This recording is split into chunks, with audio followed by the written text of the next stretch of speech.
conférence de presse convoquée à la hâte vendredi pour faire le bilan des 3 années au pouvoir du CNRD en Guinée. Et une première question d'un journaliste, le général Doumbouya se présentera-t-il à la future présidentielle? Une question à laquelle le porte-parole de la présidence répond sans ambages. Le président Doumbouya est un citoyen guinéen comme tout autre.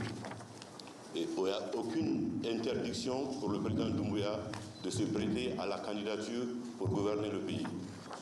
Non seulement en termes de droit, il en a la possibilité, il en a aujourd'hui la qualité pleinement.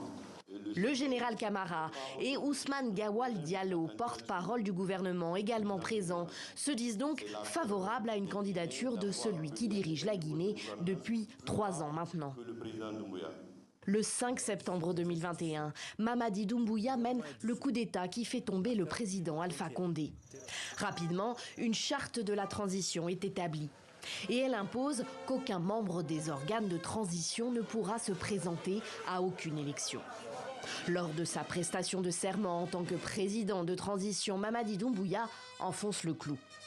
Je voudrais ici réitérer mon engagement que ni moi, ni aucun membre du comité national du Rassemblement pour le développement et des organes de la transition ne sera candidat aux élections à venir.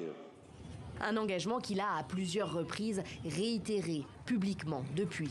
Alors que se passe-t-il ? Le RPG Arc-en-Ciel, le parti d'Alpha Condé, tient ce samedi sa réunion hebdomadaire. Cette formation est restée active au sein de l'opposition depuis le coup d'État. Ici, on veut croire aux gages donnés par le passé. Dans l'histoire du monde, tous les grands hommes ont respecté leurs paroles. Et jusqu'à preuve de contraire, au RPG Arc-en-Ciel, nous disons que le président de la transition guinéenne, le général Mamadi Doumbouya, ne violera pas sa parole. Et nous le prions, nous le demandons humblement en tant que citoyen maintenant de respecter sa parole. Ça y va dans l'intérêt de la paix en Guinée.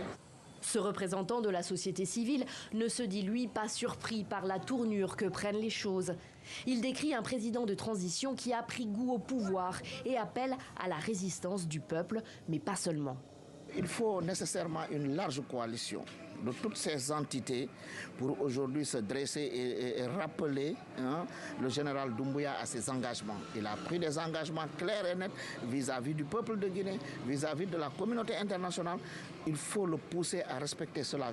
Si l'intéressé, lui, ne s'est pas encore prononcé formellement, le texte de la future constitution, présenté fin juillet et qui doit être soumis à référendum, lui en donne la possibilité.